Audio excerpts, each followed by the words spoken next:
online. My name is Michael League. I'm very, very happy to be here and to talk with you about something that I've never actually done a class on. So for me, it's, we're not live yet. Is that right, Jamie? Okay, we're live. Hey everyone, how you doing? This is Michael League coming to you from Catalonia, Spain.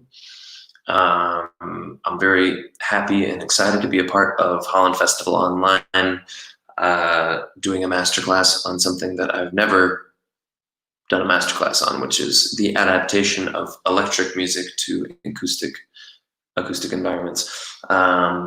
So what I would love to do today, I know we have people watching on different platforms, mostly on YouTube. There are a couple of people in here with me in Crowdcast. What's up? Jamie is monitoring, Jamie Margulies, label director of Ground Up Music, is monitoring the comments in YouTube. So if anybody has any questions, feel free to ask them there and she'll post them here where I can see them. I'm gonna talk for maybe 20, 30, maybe more minutes about this. And then the last kind of half of the class, more or less, I'll be answering questions. For those of you who are in Crowdcast with me, I can invite you on the screen to ask questions, which I would love to do. So feel free to post a question in the Ask a Question section down there. And I can invite you in. Those of you on YouTube, just type it in the comments and Jamie will fire it over my way. I want to thank my friend Isaac Sendiu for letting me come over to his house because the Wi-Fi on mine is not working. So thanks, Isaac. Cool. So what we're going to talk about today is the thing that we were supposed to be doing this week, maybe today actually, in Holland, which is which was to be a very special kind of event for Snarky Puppy, which is a 100% acoustic concert, which we've done one time before, I believe, in Arnhem, coincidentally, in the Netherlands. But the plan was to adapt, a full set of music to an acoustic setting.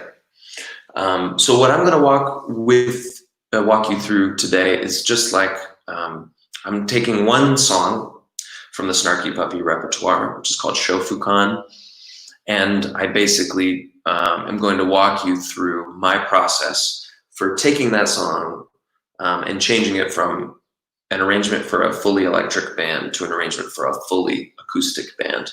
Now there's going to be some things that I bring up, like some kind of like tips, pointers, whatever you want to call them, that you can apply in your own processes if you're adapting stuff. Now, the notes that I'll be giving, they're not necessarily limited to going from an electric setting to an acoustic setting. It can just be making a new arrangement for a song. The first note that I made for myself to say is when you're doing this, going from electric to acoustic, make arrangement changes that you could also make in an electric setting. So the bottom line is just change things. That's the most important thing, because there are a lot of changes that I actually made in this little arrangement that I did. I did like took 45 minutes last night or something and just kind of mapped out the arrangement in Logic. But truthfully, I could send that arrangement to the band right now and we could play it electrically. It's just making changes. And why are we making changes? Well, the idea is that most audience members who go to see a gig are familiar with the band's music, more or less. Most people who go to hear serious music are not wanting an experience that's identical to listening to the record. I think when you go to see a gig, you're wanting a unique experience that will only happen then, there, and be gone. And also as a band, it's just nice to change things constantly to keep people kind of focused, motivated, challenged, inspired. So, one thing that I will recommend globally for all arrangement making, whether you're changing an arrangement, adapting one, or just creating one for the first time, know the instruments that you're working with and know what works on them. Take advantage of the synchronicities. I think it's synchronicities. Take care to notice and take advantage of the things that make each instrument distinct. Certain things sound beautiful on the acoustic guitar, and when you try to play them on piano, they don't, and vice versa. Each instrument has its kind of proprietary things that work well and sound good. And the more you know, the more of those things you know across the more instruments you know, you have more advantages as an arranger and as a composer too, because for me, the process of arranging is not, super different from the process of composing. Another general tip, the last general tip I'll kind of give before I walk you through what I did. You don't have to change everything, especially in this setting in which we're already changing the entire instrumentation. If something's working from your old arrangement beautifully in the new arrangement, leave it, because when you start getting into the arrangement, you start feeling like you need to change everything. This is too much the same, blah, blah, blah, blah. But I found time after time that when I felt that way in the arranging process, later in the performance process, I was like, oh, I'm really glad I didn't change that because that feels good, And you're intimately more familiar with the song than your audience is if you play it every night. So I'm going to walk you through what my process was last night in the middle of the night, making this little arrangement. So I'm going to start with an important point, which is that I did it on an instrument. It doesn't mean that you have to or that you should. It just means that I did. So because I did it on an instrument rather than coming just like kind of straight out of my head, it's going to have a distinct sound and style based on the instrument that I arranged it on, which was an acoustic guitar. So I'm just going to walk you through it step by step, and I'll play you parts from the demo. But I'll just kind of walk you through my thought process as I was doing it. My first objective when this song starts is to make sure that the audience knows the song, but from the very first note, they recognize that something's going to be different. So normally the song starts like, I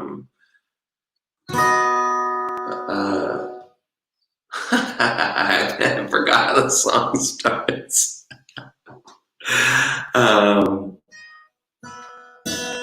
That's how it starts. Oof, quarantine, it's been long. So normally it starts like this. Pick or finger saw, doesn't really matter.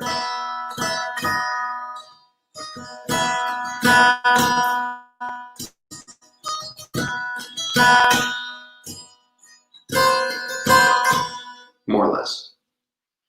So I want people to know that the song is Shofukan, but I want something to be different. So I actually just did a simple thing and moved it from here to here. So I just moved the melody down an octave, the main guitar melody, but keeping the B string droning. So just kind of like.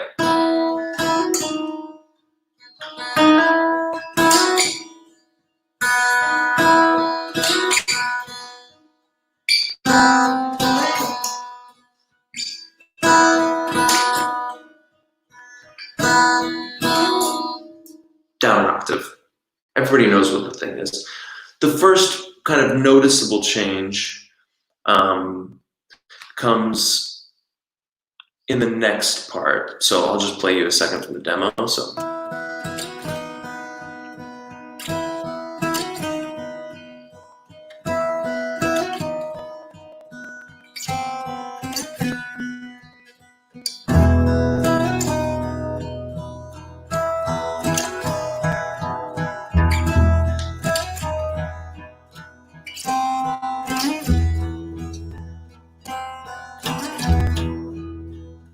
Okay, so this is like a very simple change, but it really changes the whole color of the arrangement.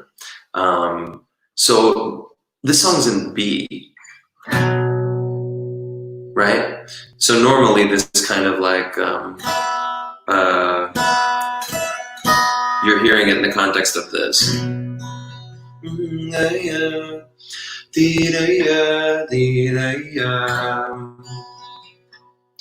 But on the second repeat of this intro, I decided to just put a low E in the bass. I mean, it sounds great on an acoustic guitar because it's the lowest string, you know, so it's convenient, but also it works. And if you've never heard the song before, it makes sense. It just kind of sounds like we're, you know,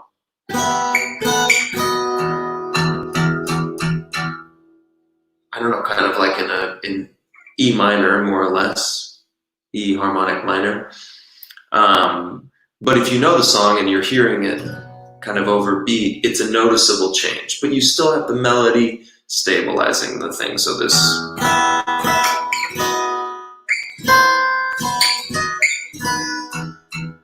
it's a really interesting color having an E in the bass there.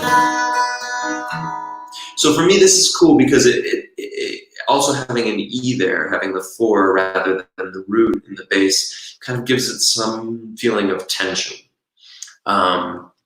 Now the next section is normally just a B drone. So normally we go, right? And then normally we go. And it's kind of this period of waiting before the horns come in with a kind of like rich harmony. But what I was thinking is we have this E happening, right?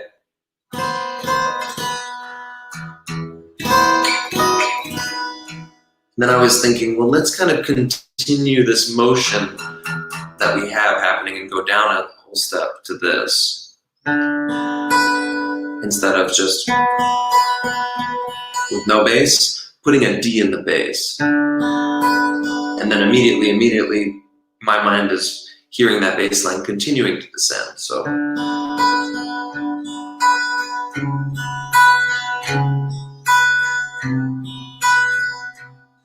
So it's not a separate idea. We've started with this intro, you know, right? And we've done it again, putting an E in the bass.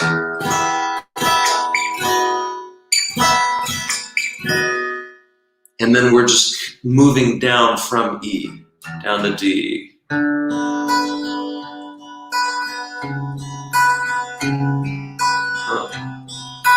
And then I just had a little line to get us where we need to go for the horn entrance, right? So let's hear how that sounds. In the demo, I'm gonna actually share my screen at risk of crashing everything. Cool, so.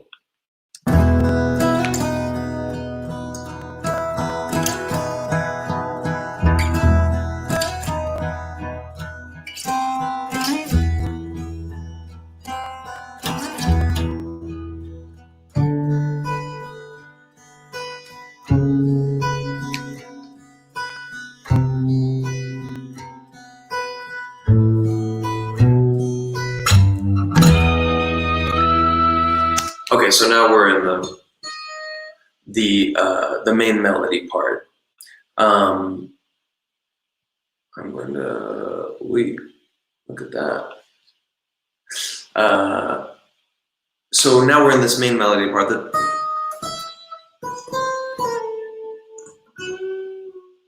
right?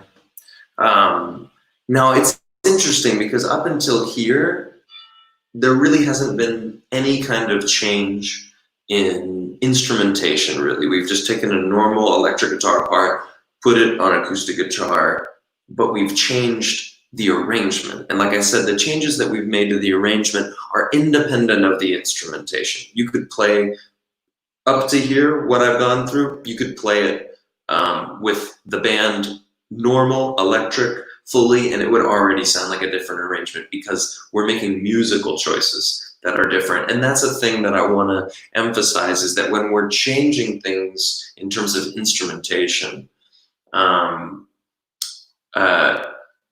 one of the best ways to adapt is to think about the instrument that you're writing for and make the parts based on the instrument and not just based on a concept. So now we're in this melody.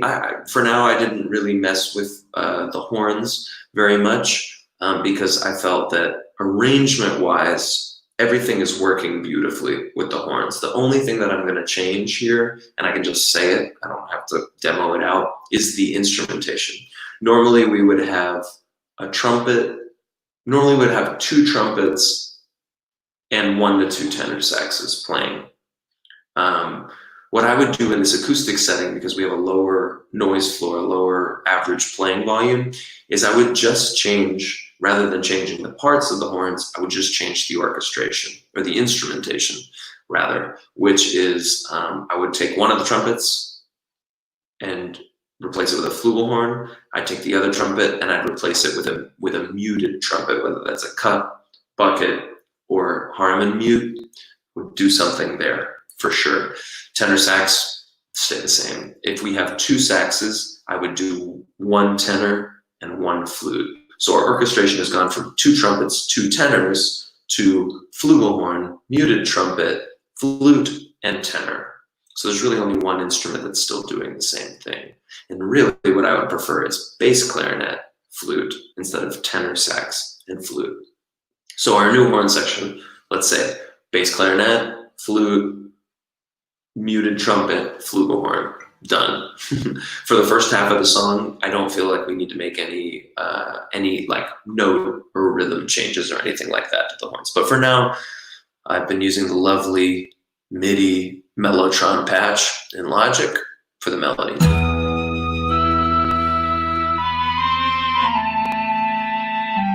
Okay, so now we're about to hit the verse, which normally is just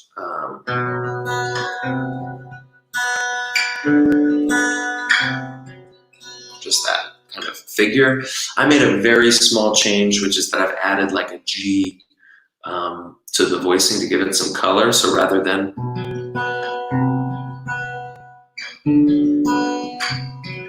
I'm kind of doing, right? It gives it a little more color, a little more of an open sound. Well, I guess open's not the right word. A little more of a rich sound than the open sound of just 1-5-1, right? But I was thinking, it would be nice to, obviously the keyboards are going to enter your piano. We'd probably have piano and pump organ and maybe a melodica or something in different points during the gig, and maybe an organ. I don't know if that counts as acoustic. So I wanted to just do something in the piano that's different from normal, that gives it a different flavor. So I chose to do this.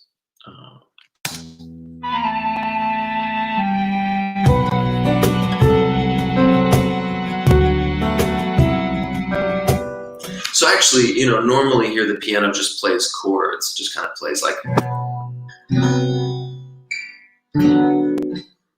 right? But actually here I've chosen to give it a melody, which is this.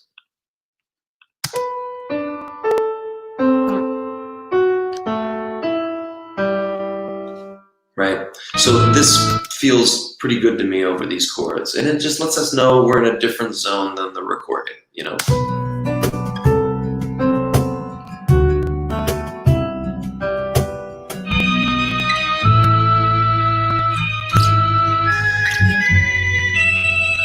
And then here I just did like a little thing just to make something different. So normally it would just be like, sorry.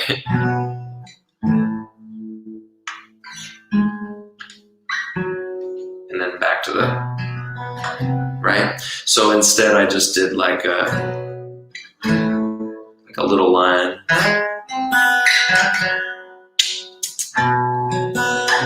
Right? Just a little thing that the bass and guitar can do to kind of pique your interest. I mean, little licks like this, we do them a lot in Snarky Puppy in moments in which there's no melody happening, just so that it doesn't feel like a loop, you know, so that you feel like the band is kind of like breathing and ebbing and flowing together. So together that sounds like this.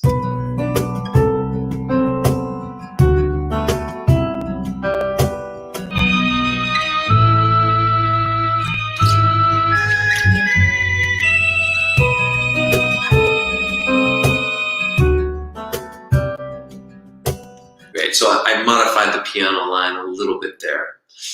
So if you notice, I'm just making like very small changes right now. I think a lot of the time when we think we need to rearrange something, you think like, okay, I need to totally reimagine it, you know, move it from major to minor, reharmonize everything, which reharmonizations for me occur probably, you know, of 100 that you hear, like 10 to me are necessary. You know, you can really do so much with so little, but if you make a bunch of little tiny changes, they add up. And while when you're doing the arrangement, you might feel like, oh, that's kind of not inconsequential. Later, you find that like when you're listening down, you're like, wow, this is actually very different. And that's kind of the way the band works in general, is like, no one make big changes. You know, everybody make little changes. Let's react to each other and kind of make it happen like that. So moving on, we're gonna go to the next section, which is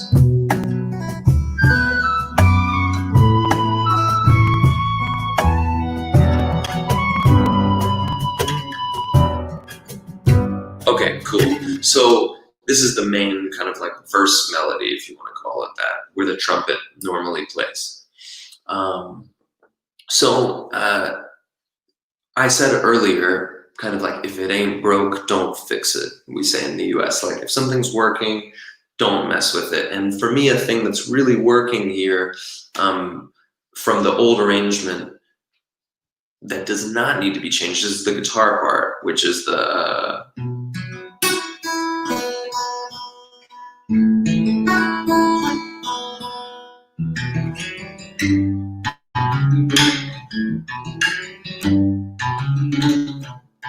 right? This sounds really beautiful on an acoustic guitar, so I'm not gonna mess with it. In fact, in this section, I haven't really changed a whole lot, but I do want to bring up one thing that I changed, which is percussion. And that is a thing that I think non-percussionists, which I've been a non-percussionist my whole life until just the last couple of years. I started studying different percussion instruments, and you know, I regret not doing that earlier. And I don't mean just becoming like, you know, becoming some conga master or something. I mean just understanding the basic principles of percussion. And I would say, you know, in my uneducated percussion opinion, the first principle, like the first kind of thing that you can look at in percussion and see it almost everywhere, is tonal difference, and most often low tone, high tone, right? I mean, if you think about a backbeat in the United States, doom, chick, low, high, right? If you go to Brazil, you're gonna hear it the opposite. One, two, high, low, right? So this is really interesting, that even if you don't really know how to play a percussion instrument well, you can have a basic understanding of like the big framework of percussion. It's kind of like learning thank you in another language. You're going to use it a lot. So, you know, I'm not a fantastic cajon player, but I do understand how to get a low tone and a high tone. So for the demo, because I trust the percussionists in the band infinitely more than I trust myself with percussion, what I'm trying to do is just give them a backbone, just to give them an idea of like, I would like to try this groove. So in this section, it's more or less like what we play when we play the song live. So here's the groove that I chose for it.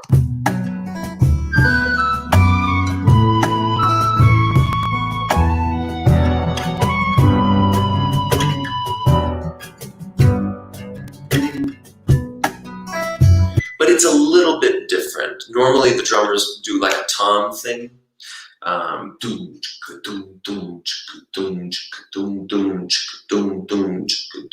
they go to the groove. Each drummer plays it a little bit differently, but I decided to be more specific with this groove because in the middle of the song, in the solo section, when we play it live, we normally play a groove that's like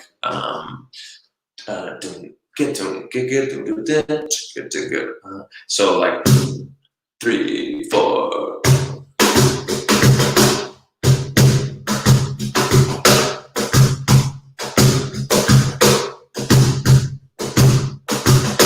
Right? Now this is like a reverse kind of version of one of the more common grooves in Middle Eastern music, like across really like countries, which the basic core of it is this: doom check, doom check to go 1, 2, 3, 4, doom check, doom check, right? So I kind of like stole that groove. I mean, it's basically the backbeat of a lot of Arab music. So I just decided to use that instead of the tom thing. I decided to go for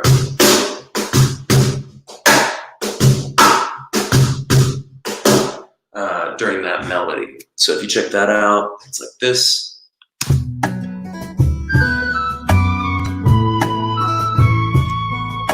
Then the regular groove.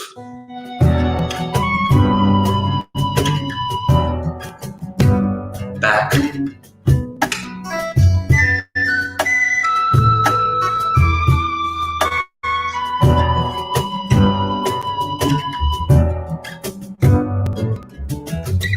So effectively, we haven't really changed much in this section.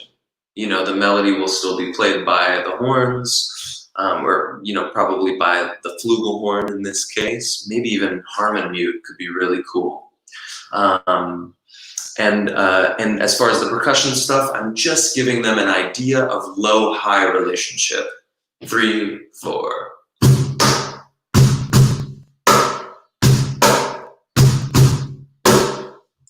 Done.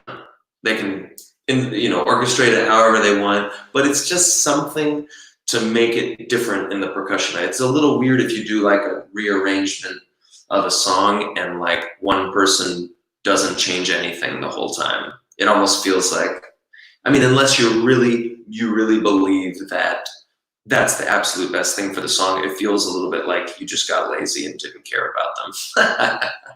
We have very sensitive people in Snarky Puppy, so I want to make sure that everybody knows that I'm thinking about them. And also, it's just better for the music, which is the most important point. So now we go on to this this kind of like B section, right?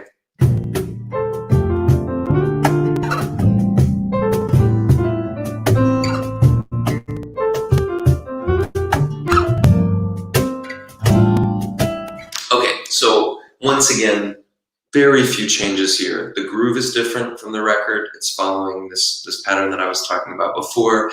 And I've just shifted the melody from acoustic guitar to acoustic piano, because when I was playing this last night on acoustic guitar, it just, I don't know, the melody didn't feel great to me on the guitar. So I thought that would be nice on acoustic piano. And what could really be nice is like acoustic piano melodica or something like that. And in the rehearsal, Snarky Puppy would talk about that, and we would try different things and say, what about this? And what about this? Trial and error. The rule in Snarky Puppy rehearsals is the word no does not exist. If someone has an idea, we try it, and we don't have to take votes on whether we like it or not or want to use it. It's like, we know. And that's a cool thing that happens with bands over long periods of time, whether it's a great band or a crappy band.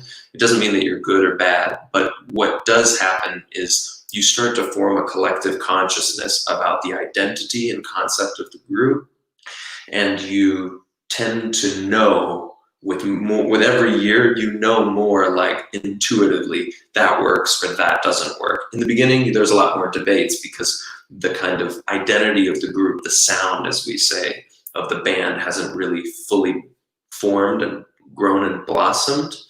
But now after 16 years, it's like, there are kind of rules in Snarky Puppy. We've never thought about it that way. We don't talk about it that way, but there's just certain things that if somebody does it, it's like, that's not what we do as a band, you know?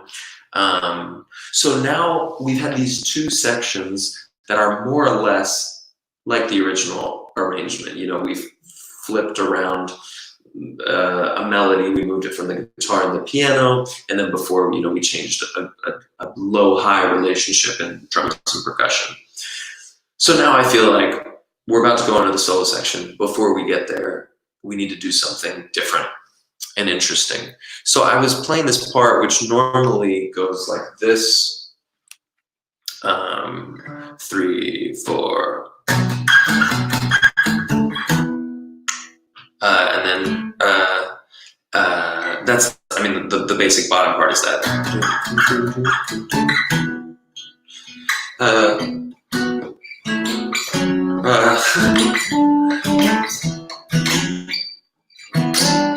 Wow, I haven't played that in 8 years since I wrote it. That's interesting. So normally the part is 3, 4.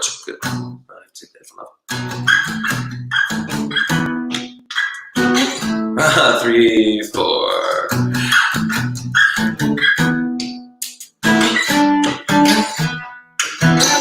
Right? Which is cool. Works. It would work on an acoustic guitar, but I felt like something more kind of like open and different would be cool. So the melody here is doing this.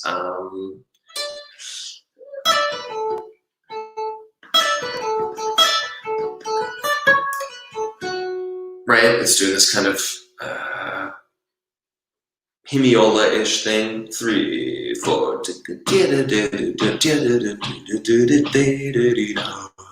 Right? I'm going to leave that the same. I'm going to leave the melody and the harmony the same. Like I said, the horn thing is working. Change the instrumentation a bit. Totally cool. What I am going to mess with is the bass line and the stuff happening underneath it. So I was thinking, rather than this kind of like, because I don't really like the sound of power chords on an acoustic guitar. It reminds me of middle school. Although there are a lot of wonderful songs with power chords in them on acoustic guitars. It just has a sound to me that I don't use as a default setting. So I was just thinking something like, we're on the 7th fret. I'm going to use the guitar. So instead I was thinking harmonics, they're right there. Right? So I was thinking as a groove, 3, 4, which I think is really nice. It stays in kind of the rhythmic pulse that we've been living in, but we're using the guitar to our advantage and the things that are kind of proprietary about the guitar. And it's a noticeable groove change. But to me, it has the same emotion as the, right? Feeling like, for me, it has the same energy, you know, the same kind of emotional energy. But I wanted to kind of give some kind of nod to that thing. So I decided to go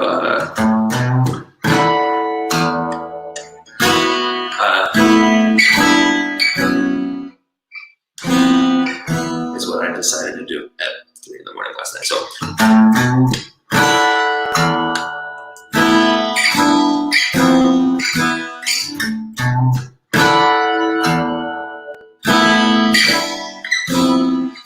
it really has the same feeling as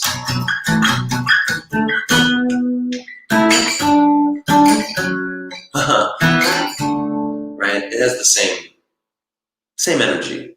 But now we've got some open strings, which to me always sound better on an acoustic guitar than an electric guitar. 3, 4.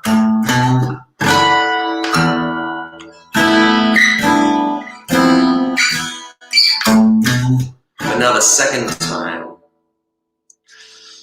I feel like we should do a change in bass. We do the same thing normally in the regular arrangement. The bass line goes,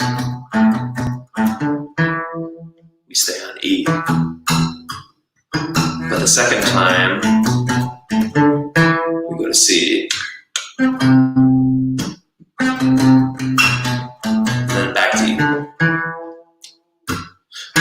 right? So I wanted to kind of acknowledge that same A, B, A kind of pattern, but I recognized that I couldn't really play the bass notes that I wanted on the acoustic guitar, so I did a reharm just using a bass. I mean, the upright bass that I have in my house, which is a MIDI controller with an upright bass sound in Logic. So this is what that section sounds like.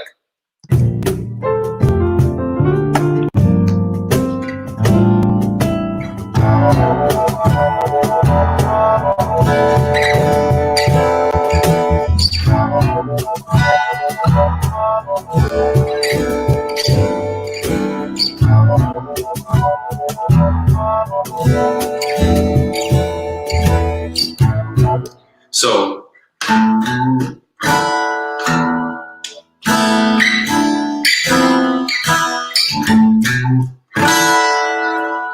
and then we're going bass note wise, we're going like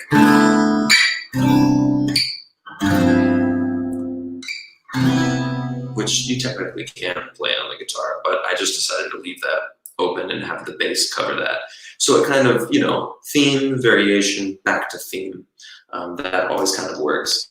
And then I just did like a little slightly different thing on the last phrase.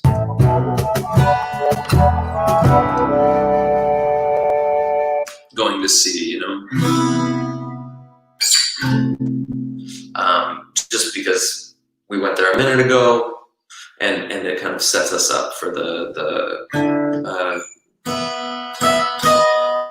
thing that's about to come back. So this is basically up until the solo section. This is where we've gone. You know, going section by section, I knew this was the case, but especially kind of showing it to you all, it made me realize really just how little I changed in a lot of ways. But I think when you listen to it together, you'll feel a real difference. So I'm just going to play you this arrangement from the top so you get an idea of the flow. And I'm going to share my screen with you so that you're not just staring at my ugly face.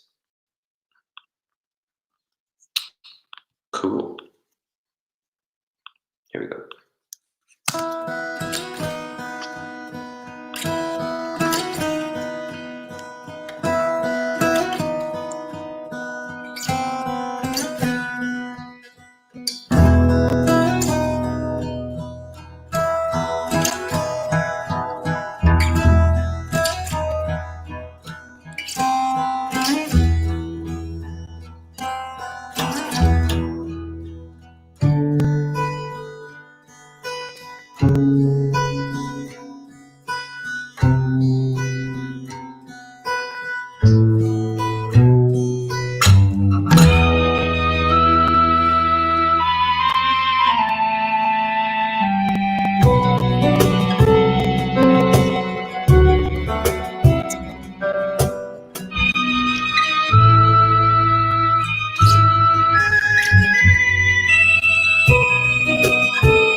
Oh boy, that's a terrible sound.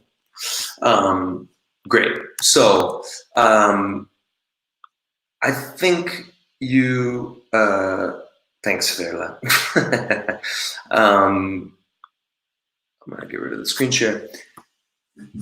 I really want to drive home one point, which is that the arranger or composer's mind is incredibly different when working on something. And it just got dark in here all of a sudden. I don't know where the light switch is.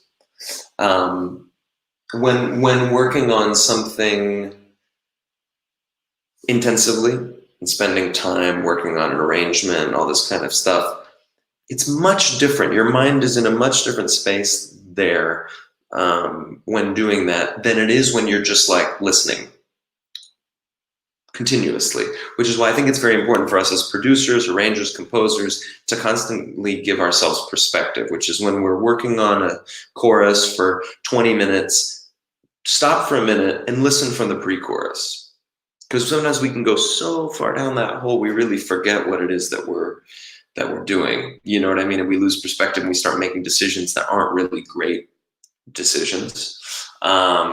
So all that to say, take constant breaks when you're doing arranging or composing. If you're in a mode and in an idea, you're rocking it, go do it for sure. But as often as you can, get up, go to the bathroom, make a cup of tea, go for a run, take a shower, and then come back and listen really from the beginning so that you kind of, make sure that you're keeping the whole perspective, the whole macro thing in perspective, because, it's funny. Sometimes when we're writing and we're arranging, we're diving so deeply into something, we're listening to the chorus 100 times in a row, making little changes, not thinking about the fact that an audience will only ever hear a song from start to finish. They'll never go to your chorus and play it and rewind it and play it and rewind it 100 times. So if it takes you 100 times to like an idea in your chorus, the odds of anyone liking that idea are very low because they're never going to listen to it in the way that you're listening to it. So it's important to stay in the perspective of the listener, I think. Before I open it up for questions, one thing I wanted to say about the percussion is I was talking about the low-high relationship, changing grooves a little bit. In an acoustic setting, I am not thinking about the percussion as the main driver of the bus. In Snarky Puppy, electrically, the drummer is the driver. They are the person that tells us all where we're going and what time we're getting there. In an acoustic setting, I'm trying to think about the drums and percussion as supplemental and textural, not as primary as they normally are in the band. And I should say drums and percussion because to me they work together as one most of the time, but definitely specifically in Snarky Puppy. So cool. So that's kind of like my take on just like I said, a 45-minute arrangement of how this would go down. And of course, in rehearsal, people would fire over a bunch of ideas. Let me play this instrument. Let me play this part. And we would definitely, entertain those ideas and try all of them. So now I would like to take the last 15, 16 minutes or so and answer whatever questions you have. I see there's one in the crowdcast, so I'm going to start there from Willem de Boer. I think that's close. I'm going to, okay, I can't invite Willem on screen. So he says, if you can't play another instrument, can you still change the song? As in, like, if I don't play percussion, do I have the right to change the percussion part? Absolutely. I don't play flute, but I definitely will speak with Chris about some ideas I have for the flute. It's not about knowing how to play the instrument. It's about knowing about the instrument in this case. So for the flute, sometimes I'll say, Chris, actually, I think it'd be darker, cooler in a lower octave, or play it in the same octave, but play it with alto flute, which has alto flute has a much woollier, wider sound. So play it the same notes, same range, same octave, but just play it on a different instrument to give it some more body. So I'm not saying you have to learn every instrument in your band. I'm just saying you need to learn about them. And trust the players. Don't just tell them things to do. Trust their expertise. So if you have an idea and you're like, well, this piano part to me feels like it should be, warmer. Don't just like think what might be warmer and then just tell them to do that. Say, hey, Bill, Justin, Sean, Bobby, whatever. I feel like a warmer piano part could be cool here. My instinct is just to lay down low, beefy pads, but I don't know if you have any ideas or another way to achieve that. And then they might say, yeah, but maybe it'd be cool if I'm playing the pad in my left hand and I'm playing, or my right hand and I'm playing the bass line in the left, or doubling the melody or something. And trust them, they play their instruments every day. But that doesn't mean that they're going to have the same ideas that you have. So it's important to not just be kind of a doormat or a pushover and just throw everything out to the band, unless you think that's the best thing. Sometimes I do that, but normally I have a sound in mind, even if I don't know the specifics, and I trust them to communicate with me to get there to where we need to go. Kevin van der Meijden. I hope that was 30% right. Kevin, I think I got right. Is there a go-to instrument you pick when you get stuck writing or arranging? If I get stuck, I try to go for a completely different instrument.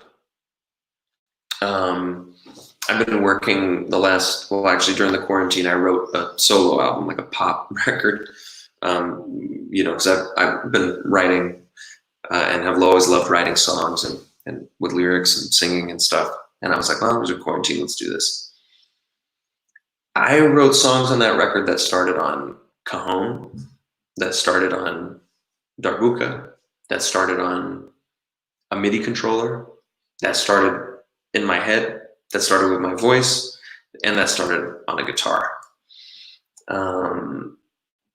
And maybe some other places too. I can't remember right now, but I think it's really cool to just have the experience of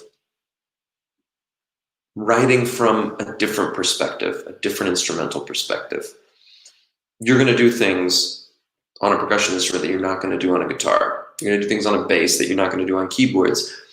And when you're working with that instrument and composing or coming up with ideas on it, you're going to be thinking about those other instruments and what they're going to do in relation to what you're doing. And that's very different, actually, thinking about, what would the guitar play when I play these bass notes? That's very different from playing the guitar and thinking about what the guitar would play. Do you know what I mean? So it's interesting that sometimes when we get distance from something, we see what it needs to do very clearly. So I would just recommend, in general, about music, just have as many different experiences as you can. Try to experience music in as many different ways and contexts as you possibly can, because it's all the same thing. And the more that we reach out and branch out and have different experiences, the smaller it all feels. And also the bigger it all feels, and kind of the more you realize that you don't know anything. But at the same time, you just start seeing common things everywhere. And you're like, oh, right, okay, well, Moroccan 16th notes swing like this, and that's almost like Brazilian 16th notes. Not the exact same, but the spaces are in the same places and blah, blah, blah, blah, blah. Oh, and that's actually a lot like flamenco, the way the 16th notes swing. And you start to kind of like make connections, and that connects you to people and cultures, as distant as in another part of the world, and as close as the person next to you on stage. When you learn about what instrument they're playing, you feel closer to them, you feel more interested. I think many of us could watch a boring music documentary and be cool with it, but a lot of non-musicians could not. If it's not great, they're not going to be interested. We're more interested in the things that we understand and that we're familiar with. So I think it's cool to create familiarity whenever possible. Another question from Bruno Timarchi Inonyan. Wow. Inonyan. That's awesome.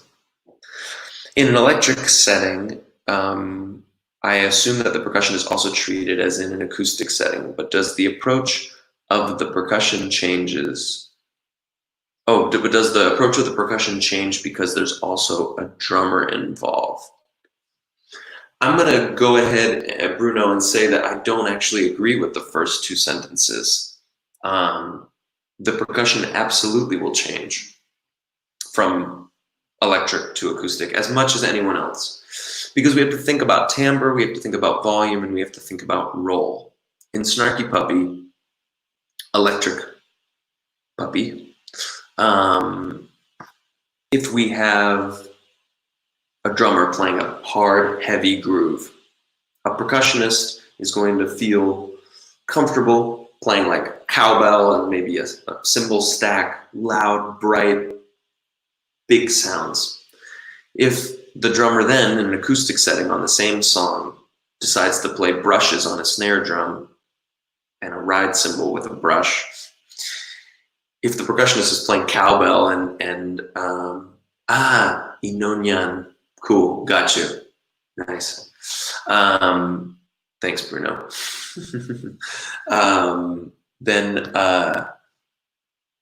if the drummer's playing very lightly and the percussionist decides to play cowbell, cymbal stack, loud things, they're going to be 3 times louder than the drummer. The band is going to hate them, and the crowd will hate the band. Not our plan. So actually the percussionist, for me, I believe the percussionist and the drummer of any band should be tied together at the hip. And in this case, for sure, any change that the drummer makes, the percussionist will have to react to. It doesn't mean that they're necessarily going to change their part, but they're at least going to have to acknowledge that the drummer's doing something different, and that will inevitably change what they're doing. Even if it's just playing a little lighter, using a different kind of stick, changing instrumentation, keeping the pattern, keeping instrumentation, changing the pattern, something more spacious or something busier. I think that they absolutely, absolutely must change. And the last part of your question was, no, I got it, I think. Cool, thanks, Bruno, I appreciate it. Eat some lomo saltado for me, dude. Elmer Jacobs, how do you find inspiration for an album or transformation? This is an interesting question, because I think a lot of the time we struggle with finding inspiration, but it's everywhere. It's everywhere. And sometimes I can be watching something that I know is supposed to be inspiring, or listening to something, and I just don't feel inspired because of the mood I'm in. So normally what I try to do, if I'm in a mood in which I'm like not ready to receive music or film or whatever, I don't force it. That's not to say that, I haven't worked hard in moments when I would rather have been out playing basketball or something. But now at this point, I feel like I don't want to create a negative association with music or with the instrument I'm learning or with composition. I don't want to people like sleep experts say, don't do anything in your bed, other than sleeping. Don't do work, don't read, which is interesting because I like reading in bed, but don't read, don't do work, don't eat, don't, because what happens is you start creating this association between the bed and not sleeping, right? Sleep experts say, you want to be tired when you get in your bed so that from then on, and every day you reinforce the idea that getting in the bed equals sleeping to your brain. You get in, it's familiar, you go to sleep. But if you create a habit of being awake for 5 hours on your computer or your phone in bed before you go to bed, that bed stops becoming like a sacred place of sleep in your brain. Spent far too long explaining that and did so poorly, but you get the idea. I feel the same way with musical practices, whether it's composing, arranging, practicing, lyric writing, whatever. If you're not inspired, if you're really not feeling like doing the thing, don't do it, because you're going to create a negative association with that thing. But if it's happening a lot, then you're just not going to get anything done. So I would say seek out inspiration. It is everywhere. Netflix, YouTube, DSPs like Apple Music, and it's everywhere. What we really need is curators. You know, we need people to tell us, oh, you want to check out Miles Davis? Here are 3 totally different records that changed the face of music. You know, you're bound to like one of them, you know, or, oh, you're interested in, you know, Indonesian gamelan music. You really have to check out this ensemble. You know, you need to check out this record, whatever. That's what we need. You know, we need people to tell us those things. And I mean, all of us do. No musician knows everything, you know, about everything. We're all students. And I find that is one of the most important things for me, is to have people that I can ask, like, what do I listen to here? You know, you might remember that the first time you heard a new genre, you know, especially something with a strong sound, like the first time you heard flamenco, for example, or South Indian classical music, first time you heard it, you were probably like, oh my God. Whether it was a great ensemble, a decent ensemble, or a not so great ensemble, the sound of it and the newness of it probably was like, you know, an incredible thing for you. If you listen to South Indian classical music every day for 5 years, you're not going to really be able to deal with the not so great stuff. You know what I mean? Your standards are going to be higher because your knowledge will have increased. It's better to just start there. If you want to listen to a new style of music, it's better to just ask someone who knows. Don't start, you know, your jazz listening life checking out some terrible stuff. Although it might be interesting to you because it's a new concept, start with the good stuff. You know, food is the same way, you know. I mean, most things. They're just, they're worlds that we have to get into and familiarize ourselves with, and then our kind of knowledge increases, and with that, our standards rise. So, I don't know if that even had anything to do with the original question.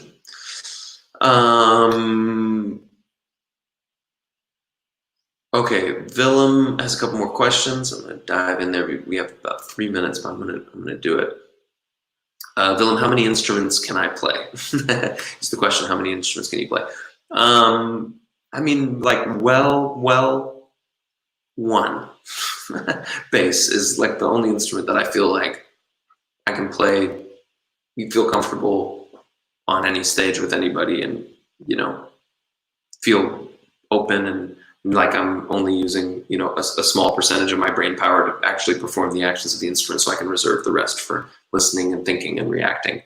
I mean, I also play guitar, a lot of different percussion instruments, oud, saz, gimbri, but I really think of myself as more like a student of those instruments than a professional. I mean, that doesn't mean that I can't play them in professional contexts. I have, and I love to, and definitely recording with them is cool if I know the part. But, you know, really, like, having, like, being like fluent in a language, one, you know, bass.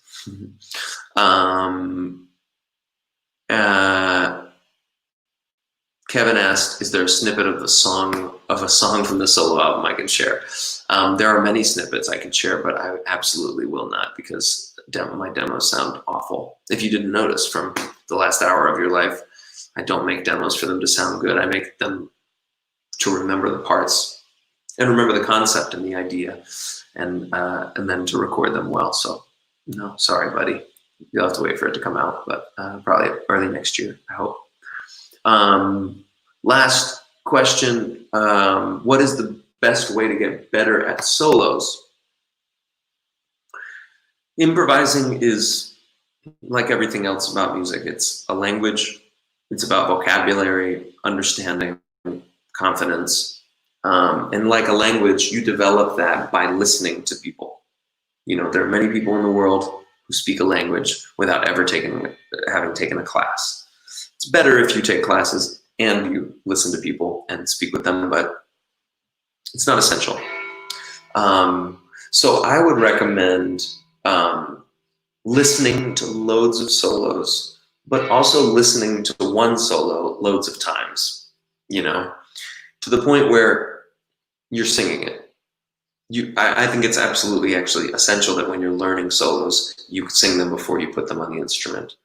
Because then you rather than chasing this thing that you're hearing on a record, you're feeling something inside that you can sing, and then you're finding that on the instrument. So you're kind of like training your hands to listen to your heart, which I think is a really cool, or your ears, or whatever you want to call it, which I think is a cool exercise. In short, I'm saying transcription.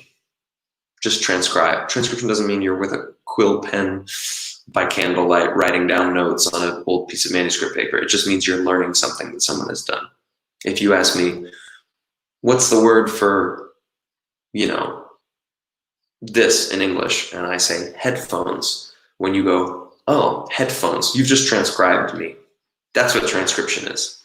And then hopefully you won't need me to tell you that again in the future. Just like with music, when you hear somebody play a certain thing and you learn it, you need to learn it in such a way that you don't need to hear it again to know what it is. It's a part of you. And that's what we're doing as musicians. Just every day we're trying to put a few more tools in our toolbox so that when we need that tool, or when we want to use that tool during a performance, it's there, ready, sharpened, available. We don't have to think about it, pull it out, and do it. So I appreciate everyone spending the last hour of your lives with me. I want to thank Holland Festival Online for having me and letting me do this thing. It was fun. I'm actually thinking about this. It's like, oh, I've already done this. We'll probably just start using it now in Snarky Puppy, whether we're playing acoustically or electrically. But I hope everyone has a wonderful day. Everybody stays safe, stays healthy, stays sane and happy. And I'm really looking forward to being able to go out and play in front of you instead of through a camera and wireless connections and all that kind of stuff. So everyone take care, be well, and hope to see you all in the flesh very soon. See you later.